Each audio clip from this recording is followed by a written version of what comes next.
よろしくお願いします。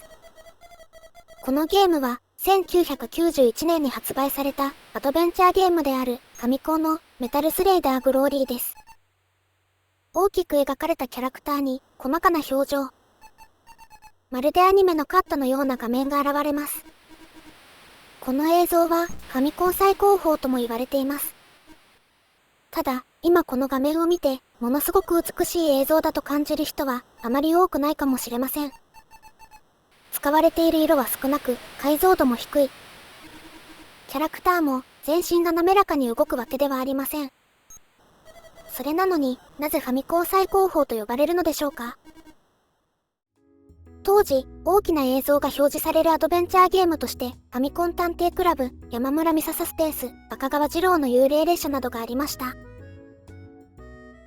しかし、メタルスレイダーグローリーは、よりアニメ的な構図できめ細かな映像になっています。ところが、ファミコンは、本来このような大きな絵を大量に表示するのが得意なハードではありません。今回は、メタルスレイダーグローリーが、ファミコンの限界をどのように乗り越えたのかを見ていきます。この動画では、ゲームの動きを見ながら、ゲーマーには正直どうでもいいような、プログラマーのディープで細かすぎる視点から、ゲーム機の設計を深掘りしていきます。なお、音声トラックを変更することで、別の声や言語で聞くことができるので、ご利用ください。この、メタルスレイダーグローリーは、コマンド選択式の SF アドベンチャーゲームです。主人公は作業用として手に入れたメタルスレイダーに残された創造主を探せ、地球は危機に瀕しているという謎のメッセージの正体を妹さんや仲間たちと追っていくという内容になります。開発と発売は春研究所で1991年に発売されました。発売後は人気となり、初回生産分はすぐに売り切れました。しかし、再生産を求める声があったにもかかわらず、追加生産は行われなかったのです。そのため流通量が少なく、現在ではカートリッジだけでも数万円、箱や説明書が揃ったものは8万円前後で販売されることもあります。春研究所は急成長の過程で、1991年に山梨開発センターを開設しました。しかし、その建設費の借り入れが増えたタイミングで、世の中でバブルが崩壊したことと、ヒット作の不足が重なり、資金調達難となっていた時期でした。経営再編の時期で、開発部門と販売部門が別会社に分離をされつつあるタイミングも重なり、追加発注する資金や、販売体制が弱くなったことが、増産がされなかった理由と言われています。開発期間は6年と、当時のゲームとしては異例の長さになりました。その大きな理由の一つが、ファミコンの限られたグラフィック性能で大量の映像を作る難しさです。ここからは、このゲームの映像を作るのが、なぜそれほど大変だったのかを見ていきます。まず、ファミコンは、1枚の大きな画像をそのまま画面へ表示する仕組みではありません。背景は 8×8 ドットの小さな絵をタイルのように並べて作られています。一度に表示に使える背景用のパターンは256枚です。256枚と聞くとかなり多く感じるかもしれません。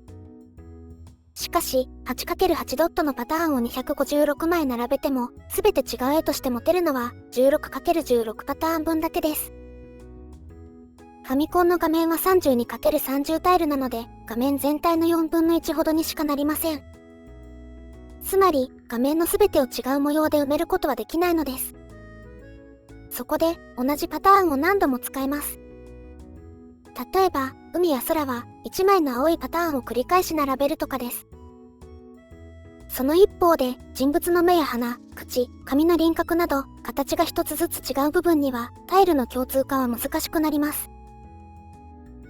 そのため、なるべく共通な部分が多くなるように、取捨選択しながら絵の構図を考えています。例えば、空と海の境界はパターンの境界に合わせるとか、髪の毛や服もパターンの境界に合わせています。どこを細かく描き、どこを共通のパターンで済ませるのかをじっくりと調整するのに、長い開発期間が必要だったのですね。さらに難しいのが、色の付け方です。ファミコンは用意された色の中から画面に使う色を選びます。しかし、すべての色を同時に使えるわけではありません。背景用に選べるのは、3色を1セットにしたパレットが4セットだけです。さらに、画面全体で共通して使われる背景色が1色あります。そして、画面の場所ごとに自由な3色を選べるわけでもありません。16×16 ドットの区画ごとに4セットのうち1セットのみ指定できます。つまり、この白い枠線の中で3色と背景色しか使えないので、肌、髪、服、背景など、たくさんの色を入れる絵は描けないのです。しかし、すべての境界を区切りに合わせると、絵が四角く不自然になってしまいます。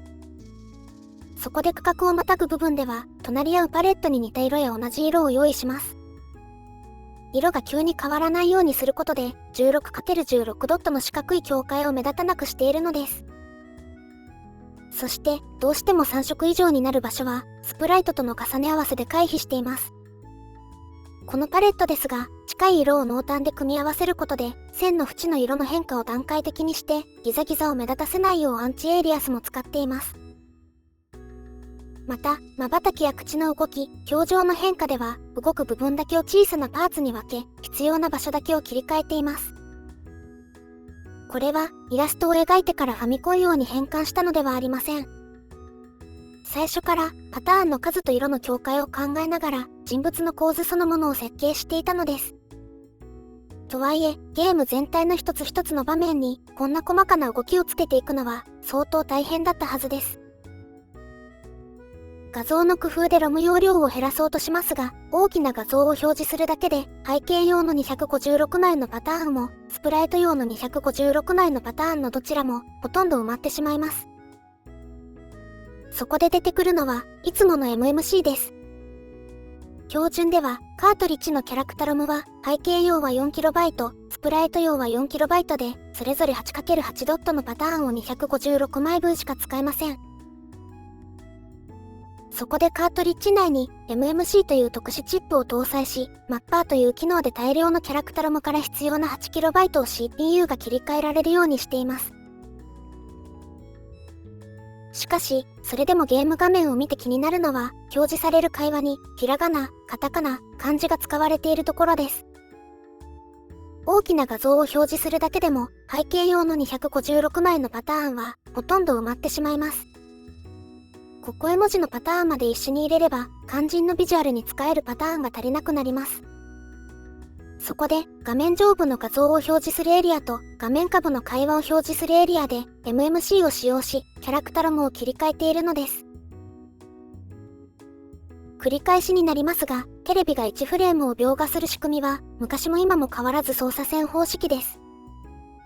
画面は、左へから始まり、横一列、左から右へとドットを表示し、端まで到達すると、一段下に移動し、再び左から右へ描画するを繰り返すことで、1フレームの画面は完成します。この横一列のラインを操作線と呼びます。この操作線が画面上部から画面下部に切り替わるタイミングに来たら、CPU は文字用のロムに切り替えるのです。実は、このゲームの MMC には、映像、メモリー、音源、連座、割り込みをまとめて拡張する、任天堂製 MMC の中でも最高性能クラスのチップ、MMC5 が搭載されているんです。メモリー管理では、マッパーに加え、1KB の RAM を使用できます。映像では、背景画面の色を少しだけ細かく指定できたり、画面の左右で、独立したスクロールができるようになります。音源としては、区形派2チャンネルと TCM チャンネルを追加できます。さらに、8ビット ×8 ビットの乗算機能もあり、指定した操作線を検知する機能を持ちます。今回は操作線の検知が重要なため、MMC5 を採用したそうです。次は、このゲームを実際に作るために用意された開発システムの工夫を説明します。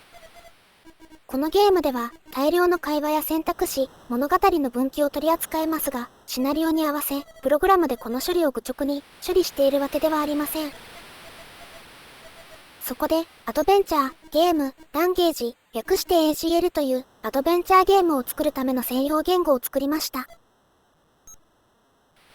ここの言語でゲームデザイナーさん自身にシナリオやイベントを書いてもらうことで、シナリオに変更があっても、ゲームデザイナーさんだけで修正と動作確認ができるので、プログラマーさんの負荷が減るのですね。AGL 言語の使用はわかりませんでしたが、それをコンパイルしたデータをファミコン上で実行するプログラムから推測してみます。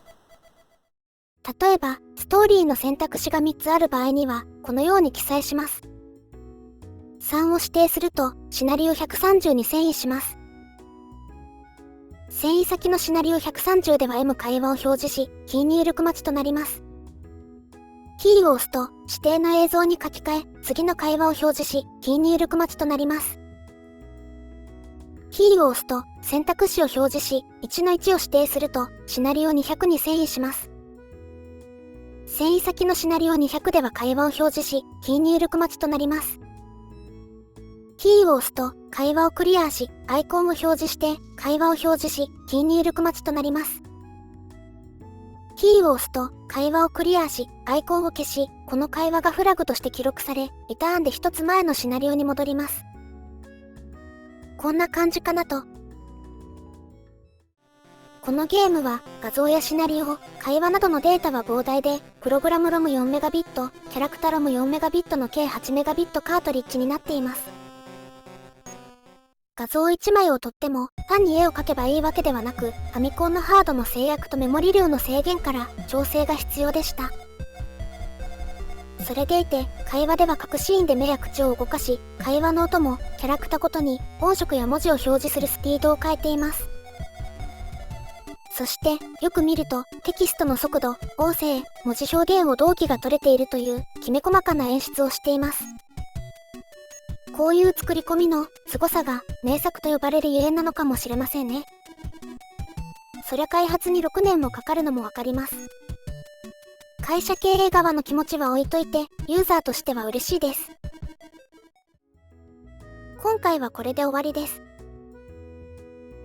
次回はまた別のゲームを見ていきたいと思います。聞いてくれてありがとうございました。では、またね。